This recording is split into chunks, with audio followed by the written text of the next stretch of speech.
की चुटिया काट ली जाती है, उनको घंटा फर्क नहीं पड़ रहा है। लोक सेवा आयोग के सामने प्रयागराज में नौजवानों का, छात्रों का, बेरोजगारों का प्रदर्शन चल रहा है।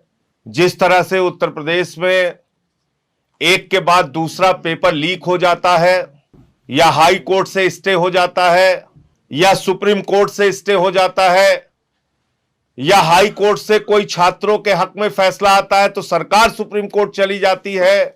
यह जो पूरा खेल रोजगार के नाम पर हो रहा है, बेरोजगारों के साथ जो धोखाधड़ी का काम हो रहा है, उस मुद्दे को हम इस यात्रा के दौरान उठाएंगे। लेखपाल की परीक्षा का पेपर लीक, दरोगा सिपाही की परीक्षा का पेपर लीक, पीसीएस-जे की परीक्षा का पेपर लीक, और जो परीक्षाएं हो रही हैं उसमें आरक्षण का घोटाला कर दो, यानी कोई ना कोई गड़बड़ी कर दो जिसके कारण से नौकरियां न मिलने पाए नौजवानों को। 69,000 शिक्षकों की भर्ती में ओबीसी का आरक्षण खा लिया, बांदा विश्वविद्यालय की भर्ती में ओबीसी का आरक्षण खा लिया, लखीमपुर कोऑपरेटिव बैंक की भर्ती में ओबीसी का आरक्षण खा लिया, पशुधन विभाग के भर्ती में वहां पे आरक्षण खा लिया। तो सामाजिक न्याय का जो मुद्दा हम उठा रहे हैं उसके पीछे सबसे बड़ी वजह यह है कि आरक्षण जो ओबीसी का, एससी का, एसटी का संवैधानिक हक है, वो किसी बीजेपी के द्वारा मिला हुआ हक नहीं है, संविधान के द्वारा मिला हुआ अधिकार है।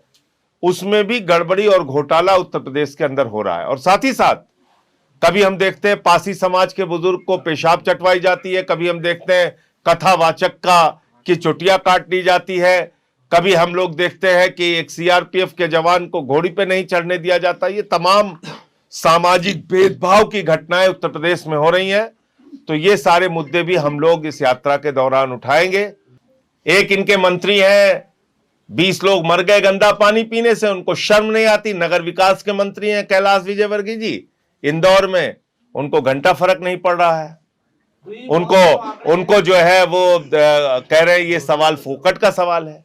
देखिए, ये तो जांच का विषय है। मैं तो ये कह रहा हूं कि इसमें पूरी पड़ताल इस बात की होनी चाहिए। इंदौर देश के सबसे स्वच्छ शहरों की सूची में एक है, नंबर 1 पर है। और वहां ये गंदे पानी की शिकायत कोई एक दिन की नहीं है, ये लंबे समय से वहां इस शिकायत आ रही थी। तो अगर लंबे समय से वहां गंदे पानी की शिकायत आ रही थी, उस पे कौन कौन से अधिकारी हैं जिन्होंने कार्रवाई नहीं की, कौन कौन से लोग उसके लिए जिम्मेदार हैं, तो उन सब के ऊपर कार्रवाई तय होनी चाहिए, उनके ऊपर कार्रवाई। और ये हत्या है। देखिए, एक होती है लापरवाही, एक होती है लापरवाही के कारण हत्या। लापरवाही के कारण हत्या का मामला है ये। और उसी राज्य सरकार के कर्मचारी जो एसआईआर कर रहे हैं, वो ग्रामीण और शहरी दोनों मिला के बता रहे हैं 12 करोड़ 55 लाख। तो शहरी मतदाता जो 4 करोड़ के ऊपर है, वो कहां चले गए? वो कहां चले गए? ये तो बड़ी अजीब सी बात है, जिसके बारे में मुख्यमंत्री जी को बयान देना चाहिए आके। मोदी योगी का ऐसा करिश्मा है, 4-4 करोड़ लोग गायब हो जा रहे हैं। 4-4 करोड़ लोग, जनसंख्या नियंत्रण पता ही नहीं है। नहीं, उस जनसंख्या नियंत्रण में सब निपट रहे हैं, ये भी ध्यान रखिएगा, सबको निपटा रहे हैं। और एक बात समझिए, 1 करोड़ 26 लाख आपने शिफ्टेड की कैटेगरी में रख दिया। आपने पता किया कि जो व्यक्ति गाजीपुर का, बलिया का, सुल्तानपुर का, फैजाबाद का, लखनऊ का जो व्यक्ति जाके रह रहा है अहमदाबाद में, सूरत में, चेन्नई में या मुंबई में, उसका वहां पर वोट बना भी है कि नहीं बना है? आपने जानने की कोशिश की? पार्टी कैसे नहीं, वहां तो सभी संस्थाओं और राजनीतिक दलों के द्वारा शिविर लगाया जाता है, और उसमें लोग अपने नेताओं की या जो धर्मगुरु होते हैं उनकी भी फोटो लगाते हैं। तो इसमें किस बात की आपत्ति है, मुझे समझ में नहीं आ रहा है। और इसी प्रकार की छोटी छोटी हरकतें उत्तर प्रदेश की सरकार और बीजेपी वाले करते हैं। उनको लगता है इसी से उनको मेडल मिल जाएगा, तो यही काम कर रहे हैं। अच्छा, भारतीय जनता पार्टी के नए प्रदेश अध्यक्ष पंकज चौधरी आ गए हैं और शुरुआत हो गई है। ब्राह्मण समाज की बैठक को लेकर पत्र लिख दिया। अब इस पे ब्राह्मण समाज के लोगों को या ब्राह्मण समाज के विधायकों को अपनी बात कहनी चाहिए, उनको अपना विरोध दर्ज कराना चाहिए। लेकिन जिस तरह से पंकज चौधरी ने खबरें आई अखबारों में और मीडिया में कि डांट लगाई और फटकार लगाई, ये तो बहुत ज्यादा अपमानजनक है कि आपने एक बैठक कर ली अपने कुछ मुद्दों को लेके, तो उसके लिए डांटे फटकारे जा रहे हैं, वो ठीक नहीं है। लखनऊ अब हमारे यहाँ अवधि में एक कहावत है कि भीतरा का मार दही जरऊ जाने, तो अब उससे ज्यादा और कुछ नहीं कहेंगे। भीतर की क्या मार है तो वही लोग बता सकते। 97,000 करोड़ रुपए का सालाना व्यापार है हिंदुस्तान के व्यापारियों का बांग्लादेश में। मैं आंकड़ों सहित आपके सामने बोल रहा हूं, 97,000 करोड़।